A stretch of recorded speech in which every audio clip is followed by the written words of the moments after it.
take what's mine with the webs I'm weaving. I could take this crowd from seeing to believing. Got a taste for blood and my tongue keeps bleeding from the words I spit. So sharp, so freezing, so cold. Behold, frostbite they feeling. I could tear you apart or I could go heal them. Don't believe in fate. Hello दोस्तों, आज मैं इस video में Goa trip के बारे में पूरी जानकारी दूंगा। जब हम गोवा घूमने के बारे में सोचते हैं तो हमारे मन में बहुत सारे सवाल आते हैं कि कब जाएं, कैसे जाएं, कहां रुकें और कहां घूमें, साथ में जाने में टोटल खर्चा कितना आएगा। तो इन सब बातों की जानकारी आज हम इस वीडियो में देंगे। दोस्तों, गोवा अरब सागर के किनारे स्थित एक सुंदर पर्यटक स्थल है। गोवा को लोग पार्टी कैपिटल भी कहते हैं। गोवा अपने beaches, water spot, sea food, festival, night club, restaurant और चर्चेज के लिए बहुत प्रसिद्ध है। साथियों, गोवा जाने से पहले आपको गोवा के बारे में कुछ बातें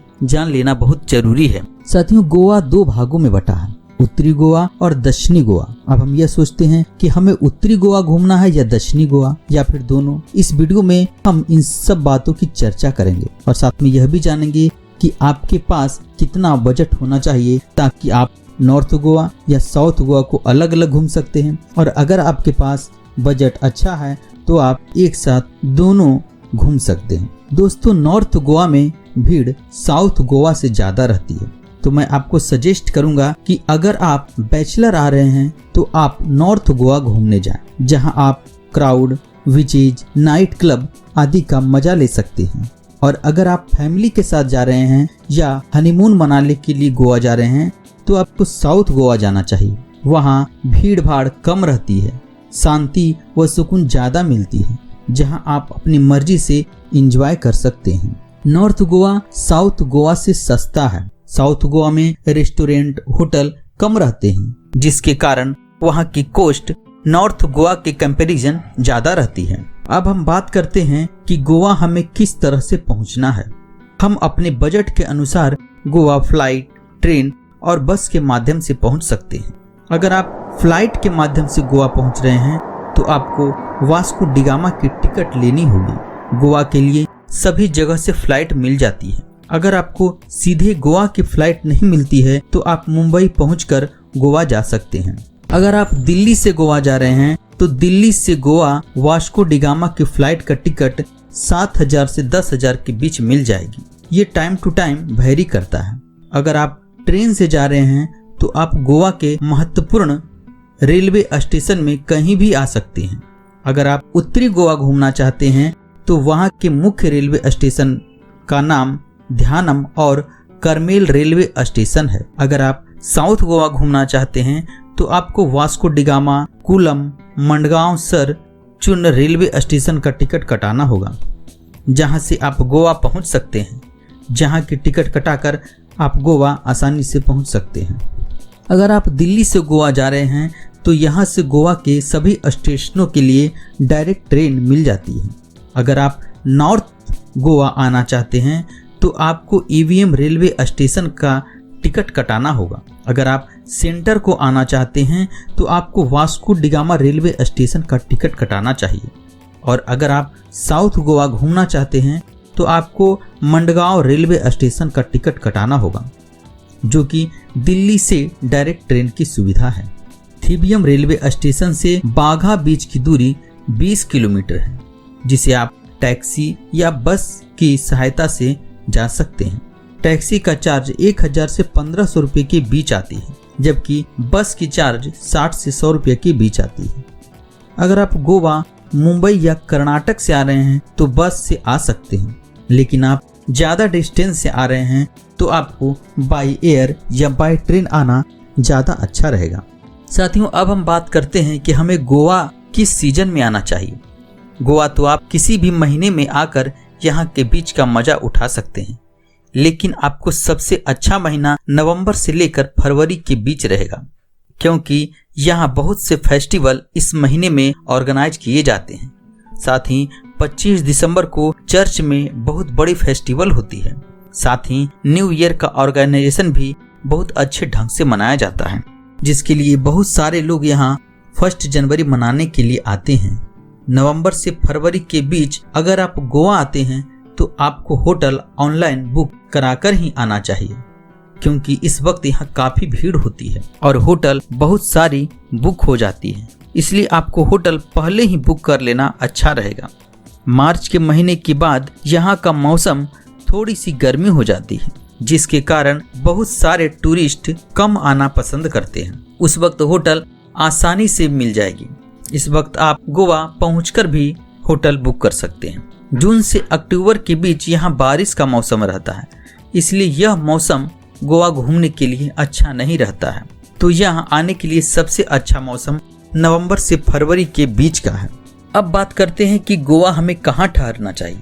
अगर आप नॉर्थ गोवा आ रहे हैं तो आपको बाघा बीच, कलंगुट बीच, कंदकुलम बीच में ठहर सकते हैं, जहां आपको होटल, हॉस्टल और रिसोर्ट आसानी से उपलब्ध हो जाएंगे। इन जगहों पर होटल लेने से आपको यह फायदा होगा कि यहाँ से बीच की दूरी बहुत ही नजदीक रहती है। यहाँ पर होटल आपको 1000 से 2000 के बीच में आसानी से मिल जाएगी। अगर आप बैचलर आ रहे हैं तो 300 से 400 के बीच में हॉस्टल मिल जाएंगे, जहाँ आप आसानी से रह सकते हैं। और अगर आप रिसोर्ट में रहना पसंद करते हैं तो वहाँ आपको 2500 से 3000 के बीच खर्चा लगेगा। अब हम बात करते हैं कि गोवा में हमें कहाँ कहाँ घूमने जाना चाहिए और अपने गोवा ट्रिप में किन जगहों को प्रेफरेंस देना चाहिए। गोवा अपने बीचेज और नाइट क्लब के लिए बहुत ज्यादा फेमस है। गोवा में आप पूरी रात घूम सकते हैं, लेकिन रात में घूमने के लिए यहाँ बस नहीं चलती। इसके लिए आपको बाइक या कार भाड़े पर लेनी होगी। बाइक आपको 200 से 500 के बीच में मिल जाएगी, जबकि कार आपको 1000 से 2000 के बीच एक दिन के लिए मिलेगी। अगर आप दिन में गोवा घूमना चाहते हैं तो उसके लिए बाइक या कार रेंट पर लेकर घूम सकते हैं। साथ ही बस भी बहुत कम खर्च में उपलब्ध रहती है, आपको दिन में गोवा कम खर्च में घुमा देगी।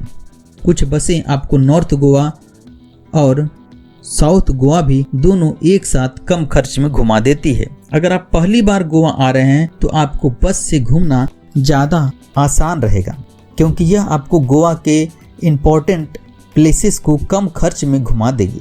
अगर आप नॉर्थ गोवा केवल घूमना चाहते हैं तो 400 से 700 के बीच में यहाँ टूरिस्ट बसें आपको घुमा देगी, और अगर आप साउथ गोवा घूमना चाहते हैं तो 800 से 1200 के बीच में ये बसें आपको घुमा देगी। नॉर्थ गोवा में घूमने की मुख्य जगह बाघा बीच, अलंगूट बीच, कैंडलुम बीच, विक्टर बीच, अंजुना बीच फोर्ट, अगुटा चर्चेज एवं लोकल मार्केट है।